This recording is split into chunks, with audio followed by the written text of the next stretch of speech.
Here's a very last video for the DVD. It's currently 8:30, and in 10.5 hours Tears of Steel will be online and the gold master for the DVD will have to be printed. So it's a last minute thing and I hope it still gets on the DVD. But I think at this moment we don't have any documentation about color management. And since this was so important for the whole movie, I thought maybe I can do something quickly. So the problem was that we were filming with a Sony f/65 and we have been exporting. And if you export from the Sony f/65, then you have only, I think, 3 options. Either use some proprietary video format container kind of thing. Then you can use DPX or EXRs. And of course, we were using EXRs. OpenEXR, they're linear. But the question is the color space. What is the correct color space? Blender internally works linear, but with a, I think with a Rec 7 or 9 or something close color space. And well, the question is how to get the color information from the footage into Blender. So I can show you what happened when we first exported the footage from the camera. So if I open up one image from the first exports, so for example this is the shot where Tom is going to hug the robot. So here's the giant quadbot, but you can see that the colors are kind of dull. It's not that saturated green that we were seeing on set. This looks very different. Still, these colors are linear, so this would be way above 1. I can show you that by quickly going to the compositor. So if I Alt left click here, you can see that these are the actual colors of the footage. Then what you see here is the color managed display. So this CM means this is after color managing. So Blender is displaying the colors of the footage after converting them just for the display to sRGB. And the result of this will be these values. And if I go here, this is 11 or almost 12. So this is very, very bright. And that's why it's linear. Normally, if you load an sRGB image from your camera or whatever, then it would be just values between 0 and 1. But linear means color values can go way beyond 1. So this is now very, very bright. Okay, so how do we get the correct colors? And for that, the whole image pipeline of Blender has been modified to enable the use of OpenColor.io. OpenColor.io is an open source color management system from Sony ImageWorks, I think. And I'm not that much of an expert in this field, so some of that might be wrong. But this is what I understand from it. So OpenColor.io has been implemented into Blender. You can also use it as a standalone version. And at the beginning we did that. So we have been converting all the footage by using a Python script using OpenColor.io from this color space to Blender's internal color space. And this color space is called ACES. So it's the Academy Color Encoding Specification. And you can see here a diagram of the color spaces. You can see that ACES, which is this purple line, is the biggest. Then there's DCI and Adobe RGB and sRGB, which is this red one. So this color space is much bigger. And if you don't tell the system how to map the color values, for example, from here into a color space that is then being used by your system, or by, in this case, Blender, then the colors might be wrong. So you have this map of all the available colors and you transform them to fit into this color space. So you have to sort of shift the values, and there are specifications how to do that. And if you are doing it wrong, then, for example, you might get all the colors from this space and just slam it here into the middle, and that might then be the wrong colors. I mean, this explanation is very unprecise, but that's the basic idea. So you have to know how to map the colors. And apparently these colors are mapped wrong. But now that we have OpenColor.io in Blender, we can tell Blender what color space to use for this. So if you are in the movie clip editor and then go to footage settings, now you can set the correct color space, and this is now using linear. So the tooltip tells you that this is the Blender linear Rec 709 thing, so the Blender native linear space. But you can also tell Blender that this input is in fact linear aces. And now you can see that the colors are way different, and at first it looks very saturated, but in fact these are the real colors. So if you look at the skin tones, that looks totally reasonable. And this is now a very nice and saturated green, and this is in fact what we have been seeing on set. So in theory, if we would have had this earlier, we wouldn't have had to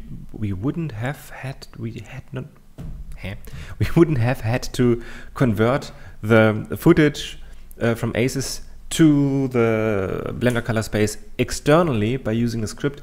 We could have just exported to using linear aces and then just tell the footage that it's in fact this. But anyway, that's how it is, and all the footage that you get is already converted. But I think that on the web you can still find these sequences from the aces color space, so if you want to mess around with that, you can do that. Yeah, but that's it. Then you can do the same if you have an image. So for example, if I import a single image here, for example this one, this is also using the wrong color space. And just a minute ago I wanted to explain you that you have to go to the UV image editor here and then pick the image and then press N for the sidebar and then go here and then pick the right color space, because you couldn't do that in the compositor. But I've just looked here, and Sergey, because I complained yesterday, Sergey has just implemented this button. So now you can just import your image, and then here in the sidebar, if you press N, you can switch to linear aces, and there we go, it's the correct color space. Awesome. Now that also means that keying should be a bit different. So if I set this back to linear and refresh and go to matte and then keying and then pick the color and pick that green and put the footage in here and then look at the matte, this is now the result.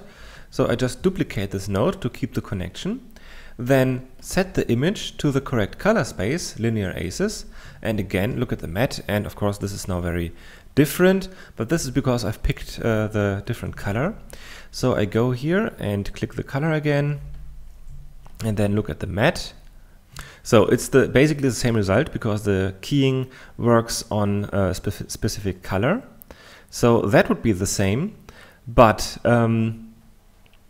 of course if you first start keying with this color and then switch back to a different color, then it wouldn't work anymore. And that's what we did at the beginning, and that's why I think the shot 71C it doesn't work anymore. It's broken, so at least the mask file on the DVD. That's because Roman was using also different keying nodes. So for example, I don't have to show you that. It was just different. So just keep in mind that if you are dealing with footage that comes from cameras like the Sony f65 or other cameras with a specific color space, then you can set this now here in the sidebar here in this active node setting. Okay, so that's the color space option, but there's even more. So for example, there could be different output devices. So the usual monitor is conformed to sRGB, and this is really something that I don't know much about. But I think that if you have a TV or some external monitor that is not the usual computer monitor, then you might have to set it also to a different output setting.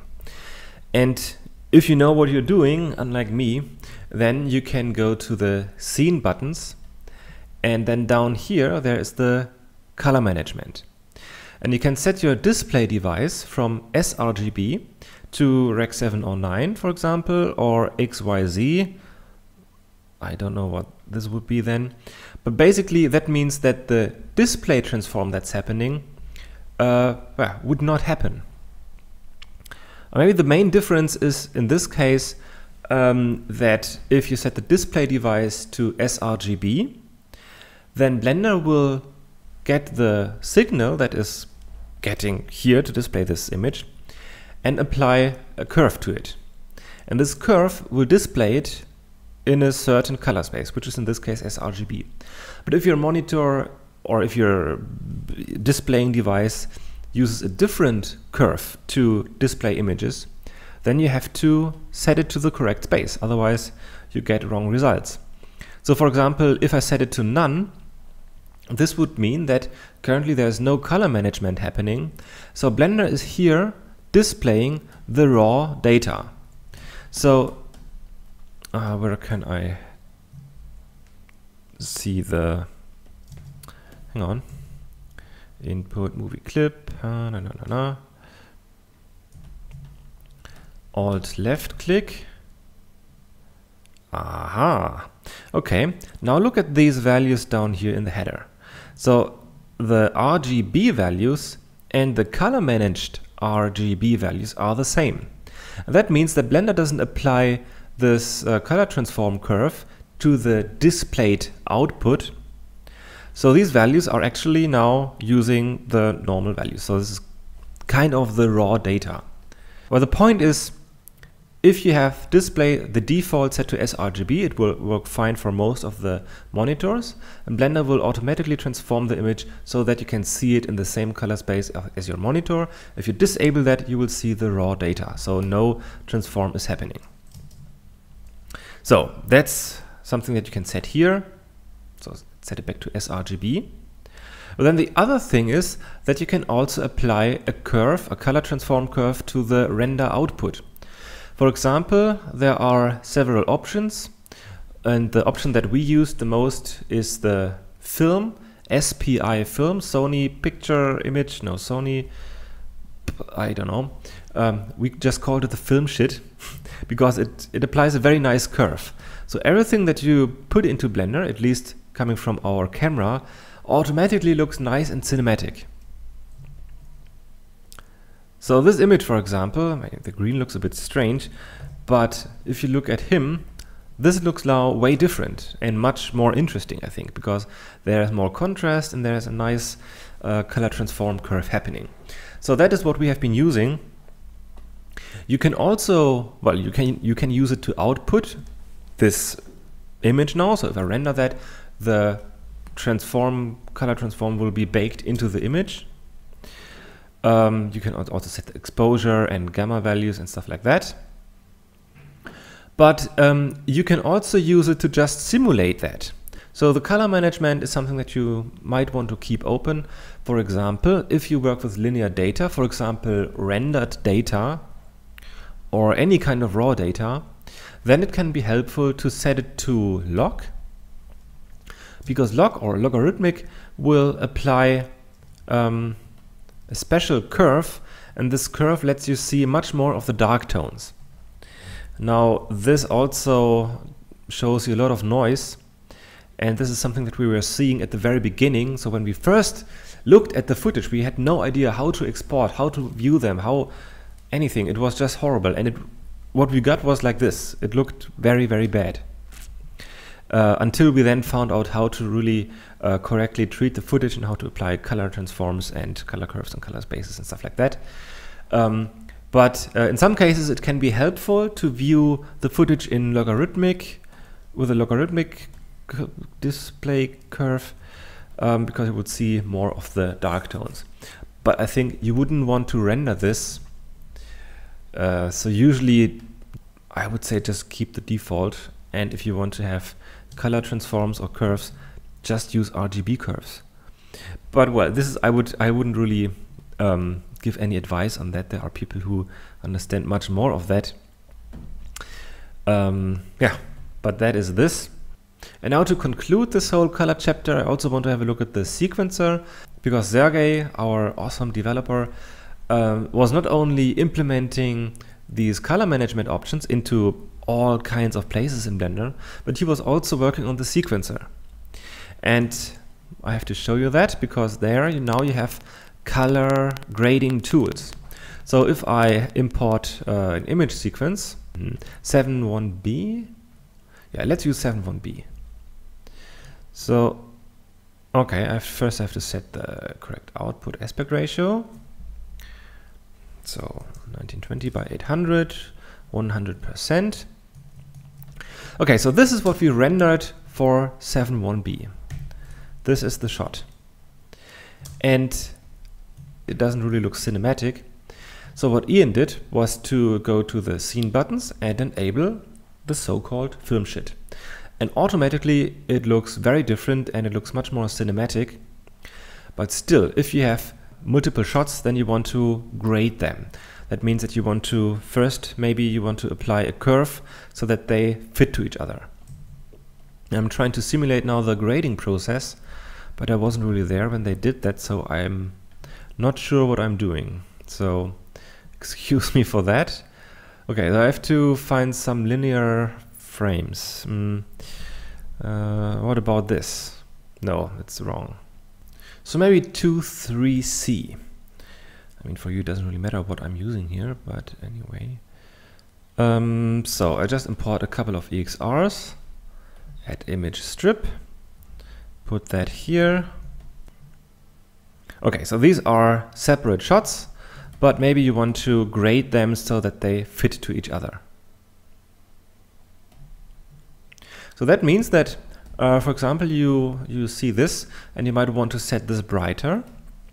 So you could go ahead and select this shot, and now you have somewhere down here you have modifiers, and they were really very similar to all the other modifiers that you have in Blender.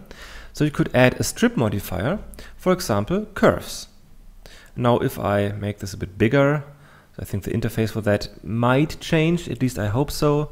I hope that we at one point get a horizontal layout for this. So you might want to make it brighter. So now you can just add the curves, and I think it even has some flipping. No. Okay, so I can here now use curves, and you can even use multiple curves. So I could go ahead and add a second curve modifier where I make everything brighter and more reddish. Not that this makes a lot of sense, but I can just do that to demo. And now, just like with the modifiers, you can enable or disable separate options here. Then there's the color balance, where you have these tools. So you can make the dark tones a bit bluish, the bright tones a bit yellowish. You know, this usual orange and teal setting that you find in so many movies. You can also make stuff brighter. But still, the interface here really could need a bit of work. This is not great. Because this, you know, okay. Anyway, so this is what you can do. But you could also use the modifiers not on that strip, but also if you want to make, for example, everything brighter or everything tint everything, you can use an effect strip, the adjustment layer. And then if I fit this to both of these strips, I can also add a modifier to that. And if I now, maybe not the color balance, but the curves, I can make both brighter. So this adjustment layer will now influence both of these strips. And then you can also animate that. For example, you can animate the influence. So, or if you animate the opacity of the adjustment layer, then this is basically animating the influence. So if I do this, then I can bring my mouse over that, press I for a keyframe. At least I should be able to do that. Ah, come on. Okay, so now this is animated, so everything now starts to get brighter. And yeah, if you have a look at the graded edit of the movie, then we'll find all these adjustment layers because Joris and Ian have been using these. And then at any point you can go to the color management and set it back to default. And yeah, that's basically it. So I will finish this now and try to get it onto the DVD so that you can watch it.